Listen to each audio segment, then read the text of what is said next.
ओम गण गणपते नमः। ओम नमो नारायण। मेरे इस चैनल पर आप सभी का हार्दिक स्वागत है। आज मैं माघ मास महात्म्य में यमलोक से लौटी हुई कन्याओं के द्वारा वहाँ की अनुभूत बातों का वर्णन कर रही हूँ।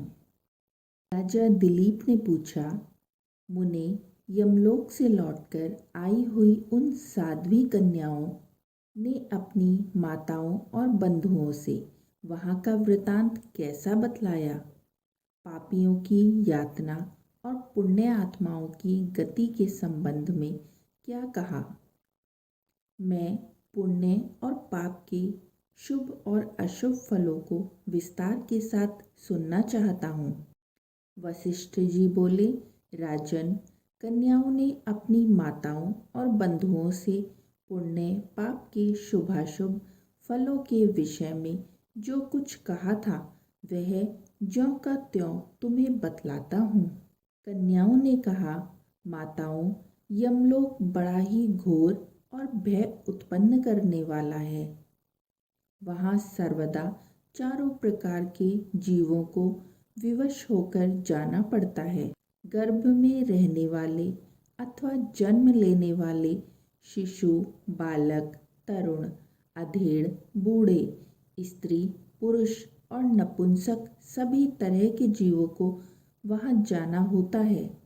वहाँ चित्रगुप्त आदि समदर्शी एवं मध्यस्थ सत्य पुरुष मिलकर देहधारियों के शुभ और अशुभ फल का विचार करते हैं। इस लोक में जो शुभ कर्म करने वाले कोमल हृदय तथा दयालु पुरुष हैं वे सौम्य मार्ग से यमलोक में जाते हैं। नाना प्रकार के दान और व्रतों में संलग्न रहने वाले स्त्री पुरुषों से सूर्य नंदन यम की नगरी भरी है। माघ स्नान करने वाले लोग वहाँ विशेष रूप से शोभित होते हैं। धर्मराज उनका अधिक सम्मान करते हैं। वहाँ उनके लिए सब प्रकार की भोग सामग्री सुलभ होती है। माघ स्नान में मन लगाने वाले लोगों के सैकड़ों हजारों विचित्र विचित्र विमान वहाँ शोभा पाते हैं। इन पुण्यात्माओं जीवों को विमान पर बैठकर आते देख सूर्यनंदन यम अपने आसन से उठकर खड़े हो जाते हैं और अपने पार्षदों के साथ जाकर उन सब की अगवानी करते हैं। फिर स्वागत पूर्वक आसन दे, पाद्य अर्घ्य आदि निवेदन कर प्रिय वचनों में कहते हैं, आप लोग अपनी आत्मा का कल्याण करने वाले महात्मा हैं, अतएव धन्य हैं, क्योंकि आपने दिव्य सुख की प्राप्ति के लिए पुण्य का उपार्जन किया है।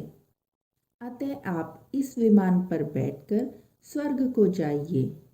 स्वर्गलोक की कहीं तुलना नहीं है। वह सब प्रकार के दिव्य भोगों से परिपूर्ण है। इस प्रकार उनकी अनुमति ले पुण्यात्मा पुरुष स्वर्गलोक में जाते हैं। माताओं तथा बंधुजन, अब हम वहाँ के पापी जीवों के कष्ट का वर्णन करते हैं। आप सब लोग धैर्य धारण करके सुने।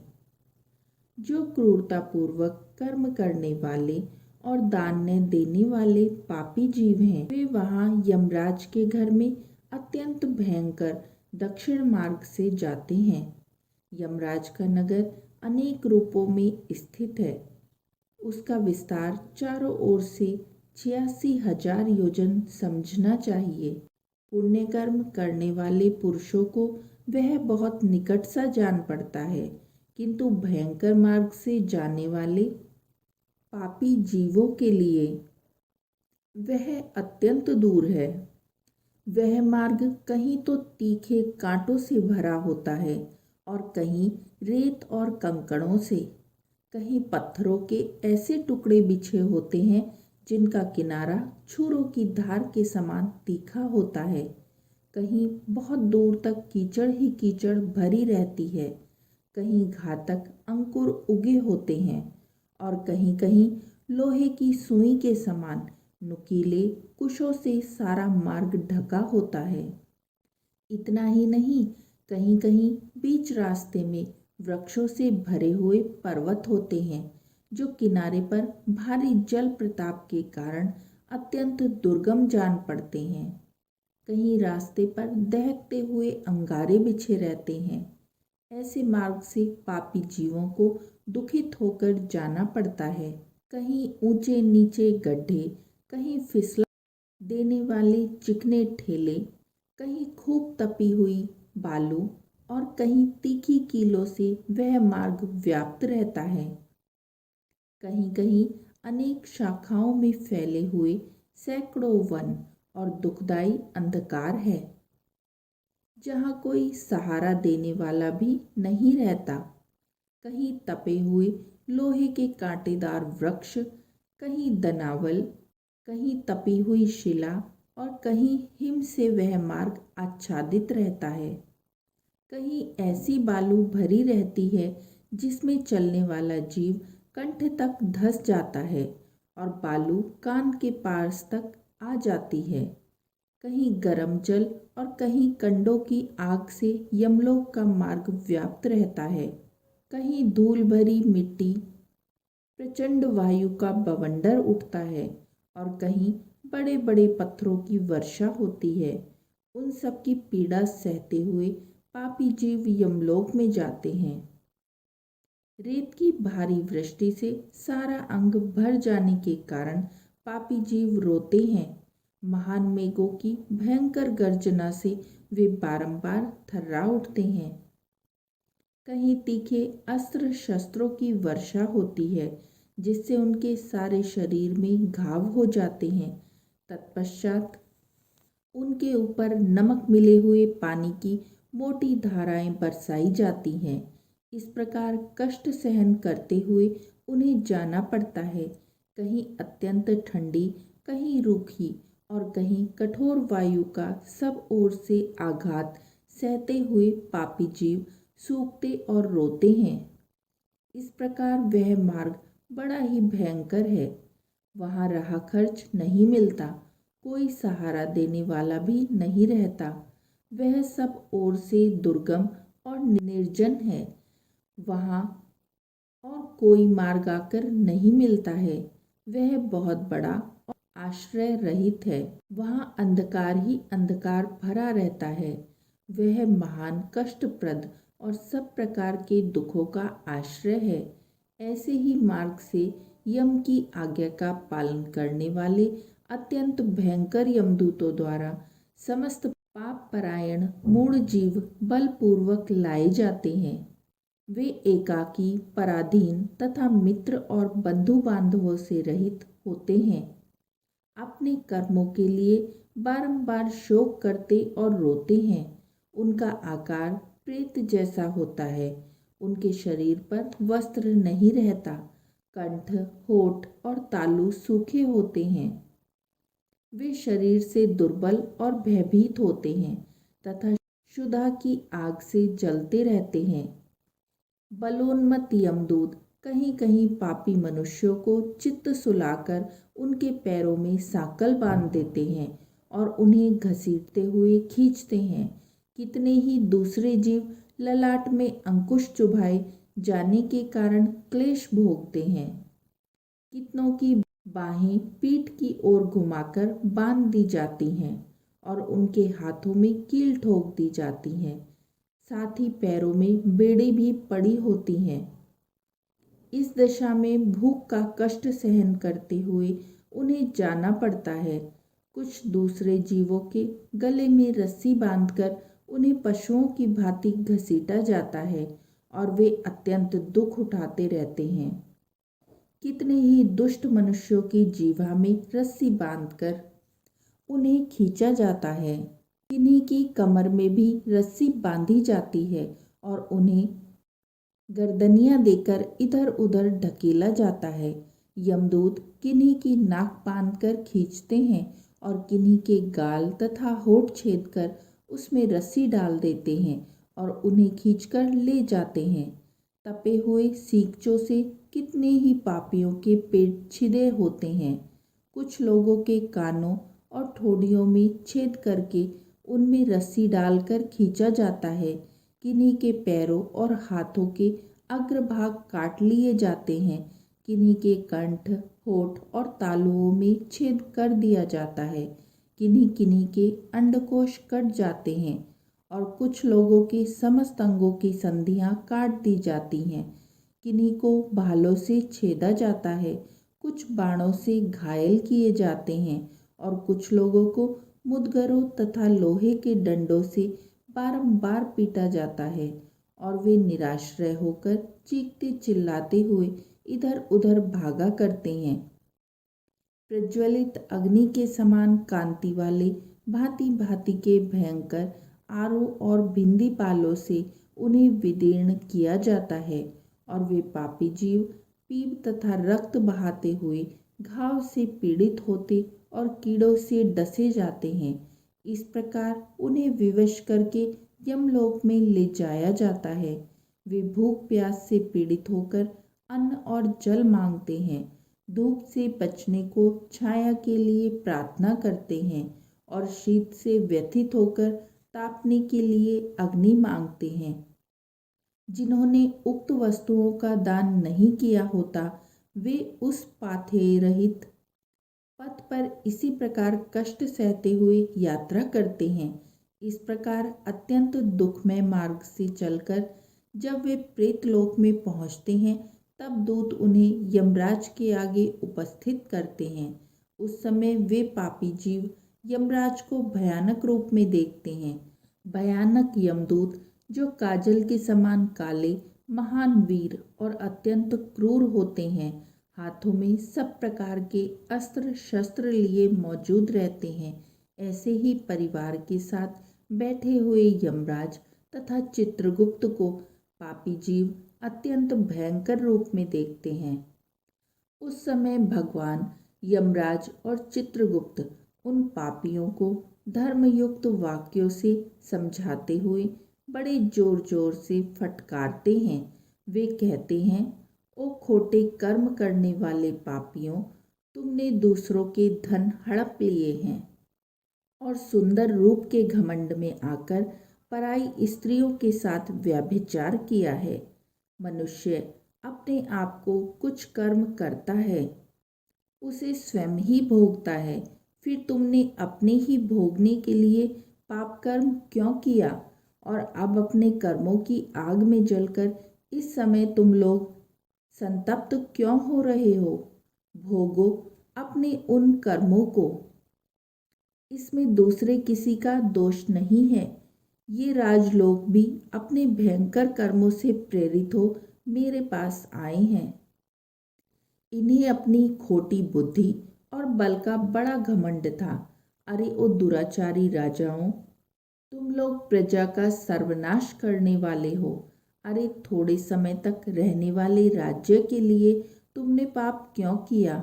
राज्य के लोभ में पड़कर मोहवश बलपूर्वक अन्याय से जो तुमने प्रजाजनों को दंड दिया है, इस समय उसका फल भोगो। कहाँ है वह राज्य और कहाँ गई वह रानी जिसके लिए तुमने पाप कर्म किया था? अब तो सबको छोड़कर तुम अकेले ही यहाँ खड़े। यहाँ वह बल नहीं दिखाई देता जिससे तुमने प्रजाओं का विध्वंस किया। इस समय यमदूतों की मार पड़ने पर कैसा लग रहा है? इस तरह नाना प्रकार के वचनों द्वारा यमराज के उलाहना देने पर वे राजा अपने अपने कर्मों को सोचते हुए चुपचाप खड़े रह जाते हैं। इस प्रकार राजाओं से धर्म की बात कहकर धर्मराज उनके पाप कर्म की शुद्धि के लिए अपने दूतों से इस प्रकार कहते हैं, ओ चंड, ओ महाचंड, तुम इन राजाओं को पकड़कर ले जाओ और क्रमशः नरक की आग में डालकर इन्हें पापों से शुद्ध करो। तब वे दूत शीघ्र ही उठकर राजाओं के पैर पकड़ लेते हैं और उन्हें बड़े वेग से आकाश में घुमाकर ऊपर फेंकते हैं। तत्पश्चात उन्हें पूरा बल लगाकर तपाई हुई शिला पर बड़े वेग से पटकते हैं, मानो किसी महान वृक्ष पर वज्र से प्रहार करते हों। शिला पर गिरने से उनका शरीर चूर चूर हो जाता है, रक्त के स्रोत बहने लगते हैं और जीव अचेत और निश्चेष्ट हो जाता है। तदंतर वायु का स्पर्श होने पर वह धीरे धीरे फिर सांस लेने लगता है। उसके बाद पाप की शुद्धि के लिए उसे नरक के समुद्र में डाला जाता है। इस पृथ्वी के नीचे नरक की 28 कोटियां हैं। वे 7वें तल के अंत में भयंकर अंधकार के भीतर स्थित हैं। उनमें पहली कोटि का नाम घोरा है, उसके नीचे सुघोरा की स्थिति है। तीसरी अति घोरा, चौथी महाघोरा और 5वीं कोटि घोर रूपा है। छठी का नाम तरल तारा है। 7वीं का भयानक का, 8वीं का काल रात्रि और 9वीं का भयोत्कटा है।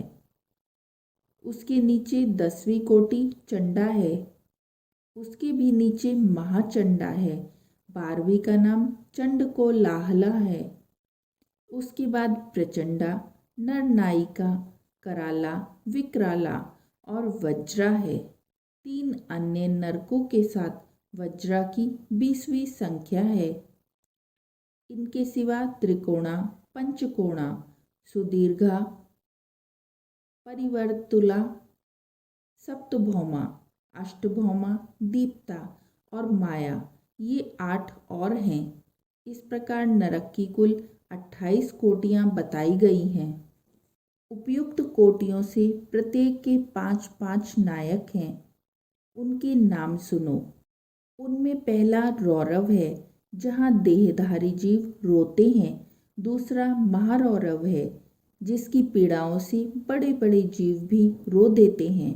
तीसरा तम, चौथा शीत और 5वां उष्ण है। ये प्रथम कोटि के 5 नायक माने गए हैं।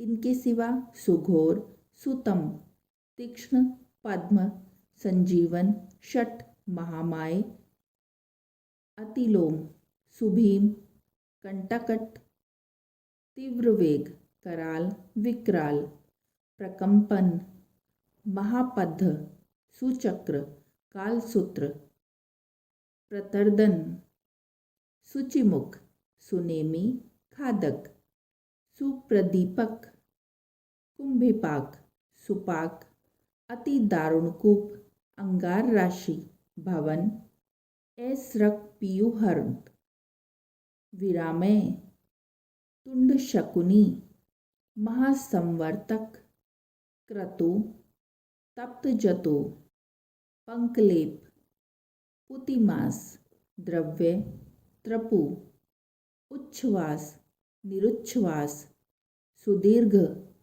कूटशालमली, दुरिष्ट, सुमहानाद, प्रभाव, सुप्रभावन, वृश्य, मेष, वृष, शल्य, सिंहानन, व्याघ्रानन, मृगानन, शुक्रानन, श्वानन, महिषानन, व्रकानन, मेश्वरानन, ग्रह, कुंभीर, नृक, सर्प, कूर्म, वायस, गृध, उलूक, जलूका, शार्दुल, कपि, कर्टक, गंड, पूति वकृत, रक्ताक्ष, पूति मृतिक, कणाधूम, चाग्नि, क्रमिनिचय, अमेघ, अप्रतिष्ठ, रुधिरान, स्वभोजन, लालाभय, लालाभक्ष,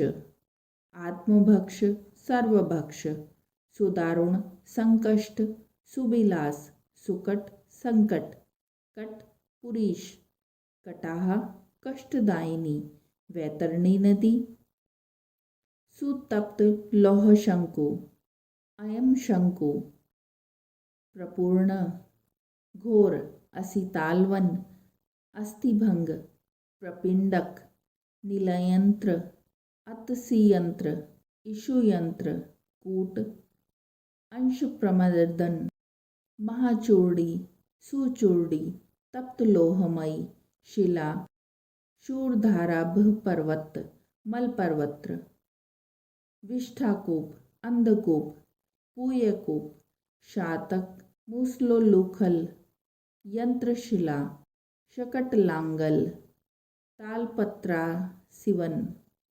महामशकमंडप, सम्मोहन, अतिभंग, तप्तशूल, अयोगुढ़, बहुदुख, महादुख, कश्मल, शमल, हालाहल, विरूप, भीमरूप, भीषण, एकपाद, द्विपाद, तीव्र और अवीच।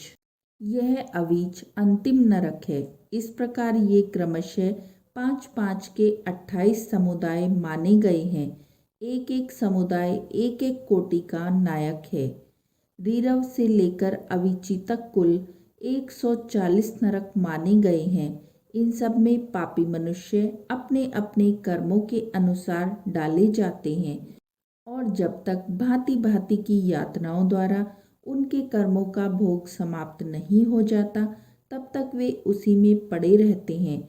जैसे सुवर्ण आदि धातु जब तक उनकी मैल न जल जाए तब तक आग में तपाए जाते हैं, उसी प्रकार पापी पुरुष पापक्षय होने तक नरकों की आग में शुद्ध किए जाते हैं। इस प्रकार क्लेश सहकर जब ये प्राय शुद्ध हो जाते हैं तब शेष कर्मों के अनुसार पुनः इस पृथ्वी पर आकर जन्म ग्रहण करते हैं। तृण और झाड़ी आदि के भेद से नाना प्रकार के स्थावर होकर वहाँ के दुख भोगने के पश्चात पापी जीव कीड़ों की योनि में जन्म लेते हैं। फिर कीट योनि से निकलकर क्रमशः पक्षी होते हैं। पक्षी रूप से कष्ट भोग कर मृग योनि में उत्पन्न होते हैं। वहाँ के दुख भोग कर अन्य पशु योनि में जन्म लेते हैं। फिर क्रमशः गो योनि में आकर मरने के पश्चात मनुष्य होते हैं। माताओं, हमने यमलोक में इतना ही देखा है। वहाँ पापी को बड़ी भयानक यातनाएं होती हैं। वहाँ ऐसे ऐसे नरक हैं जो न कभी देखे गए थे और न कभी सुने गए थे। वह सब हम लोग न तो जान सकती हैं और न देख ही सकती हैं। माताएं बोली, बस बस इतना ही बहुत हुआ, अब रहने दो। इन नरक यातनाओं को सुनकर हमारे सारे अंग शिथिल हो गए हैं, हृदय में भय छा गया है। बारंबार उनकी याद आ जाने से हमारा मन सुध-बुध खो बैठता है। आंतरिक भय के उद्रेक से हम लोगों के शरीर में रोमांच हो आया है। कन्याओं ने कहा, माताओं, इस परम पवित्र भारतवर्ष में जो हमें जन्म मिला है यह अत्यंत दुर्लभ है। इसमें भी हजार हजार जन्म लेने के बाद पुण्य राशि के संचय से कदाचित कभी जीव मनुष्य योनि में जन्म पाता है, परंतु जो माघ स्नान में तत्पर रहने वाले हैं उनके लिए कुछ भी दुर्लभ नहीं है। उन्हें यहाँ ही परम मोक्ष मिल जाता है और पर्याप्त भोग सामग्री भी सुलभ होती है। भारतवर्ष को कर्म भूमि कहा गया है। अन्य जितनी भूमियाँ हैं वे भोग भूमि मानी जाती हैं। यहाँ यति तपस्या और याजक यज्ञ करते हैं तथा यही पारलौकिक सुख के लिए श्रद्धापूर्वक दान दिए जाते हैं। कितने ही धन्य पुरुष यही माघ स्नान करते तथा तपस्या करके अपने कर्मों के अनुसार ब्रह्म, इंद्र देवता और मरुदगणों का पद प्राप्त करते हैं। यह भारतवर्ष सब देशों से श्रेष्ठ माना गया है क्योंकि यही मनुष्य धर्म तथा स्वर्ग और मोक्ष की सिद्धि कर सकते हैं। इस पवित्र भारत देश में क्षणभंगुर मानव जीवन को पाकर जो अपनी आत्मा का कल्याण नहीं करता उसने अपने आप को ठग लिया। मनुष्यों में भी अत्यंत दुर्लभ ब्राह्मणत्व को पाकर जो अपना कल्याण नहीं करता उससे बढ़कर मूर्ख कौन होगा। कितने ही काल के बाद जीव अत्यंत दुर्लभ मानव जीवन प्राप्त करता है। इसे पाकर ऐसा करना चाहिए जिससे कभी नरक में न जाना पड़े। देवता लोग भी यह अभिलाषा करते हैं कि हम लोग कब भारतवर्ष में जन्म लेकर माघ मास में प्रातःकाल किसी नदी या सरोवर के जल में गोते लगाएंगे। देवता यह गीत गाते हैं कि जो लोग देवत्व के पश्चात स्वर्ग और मोक्ष की प्राप्ति के मार्गभूत भारतवर्ष के भूभाग में मनुष्य जन्म धारण करते हैं वे धन्य हैं। हम नहीं जानते कि स्वर्ग की प्राप्ति करने वाले अपने पुण्य कर्म के क्षीण होने पर किस देश में हमें पुनः देह धारण करना होगा। जो भारतवर्ष में जन्म लेकर सब इंद्रियों से युक्त हैं, किसी भी इंद्रिय से हीन नहीं हैं, वे ही मनुष्य धन्य हैं। अतः माताओं, तुम भय मत करो, भय मत करो। आदरपूर्वक धर्म का अनुष्ठान करो। जिनके पास दान रूपी राह खर्च होता है वे यमलोक के मार्ग पर सुख से जाते हैं, अन्यथा उस पाथे रहित पथ पर जीवन को क्लेश भोगना पड़ता है। ऐसा जानकर मनुष्य पुण्य करे और पाप छोड़ दे। पुण्य से देवत्व की प्राप्ति होती है और अधर्म से नरक में गिरना पड़ता है। जो किंचित भी देवेश्वर भगवान श्री हरि की शरण में गए हैं वे भयंकर यमलोक का दर्शन नहीं करते। बांधवों, यदि तुम लोग संसार बंधन से छुटकारा पाना चाहते हो तो सच्चिदानंद स्वरूप परम देव श्री नारायण की आराधना करो। यह चराचर जगत आप लोगों की भावना संकल्प से ही निर्मित है। इसे बिजली की तरह चंचल क्षणभंगुर समझकर श्री जनार्दन का पूजन करो। अहंकार विद्युत की रेखा के समान व्यर्थ है, इसे कभी पास ना आने दो। शरीर मृत्यु से जुड़ा हुआ है, जीवन भी चंचल है। धन राजा आदि से प्राप्त होने वाली बाधाओं से परिपूर्ण है तथा संपत्तियां क्षणभंगुर हैं। माताओं, क्या तुम नहीं जानती आधी आयु तो नींद में चली जाती है, कुछ आयु भोजन आदि में समाप्त हो जाती है, कुछ बालपन में, कुछ बुढ़ापे में और कुछ विषय भोगों के सेवन में ही बीत जाती है। फिर कितनी आयु लेकर तुम धर्म करोगी। बचपन और बुढ़ापे में तो भगवान के पूजन का अवसर नहीं प्राप्त होता, अतः इसी अवस्था में अहंकार शून्य होकर धर्म करो।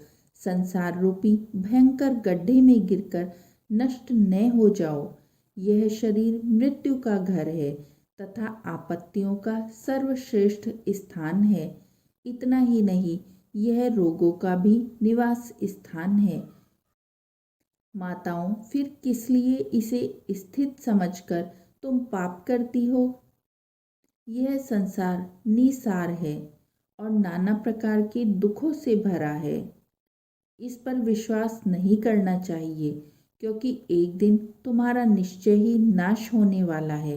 बांधवों, तुम सब लोग सुनो, हम बिल्कुल सच्ची बात बता रही हैं।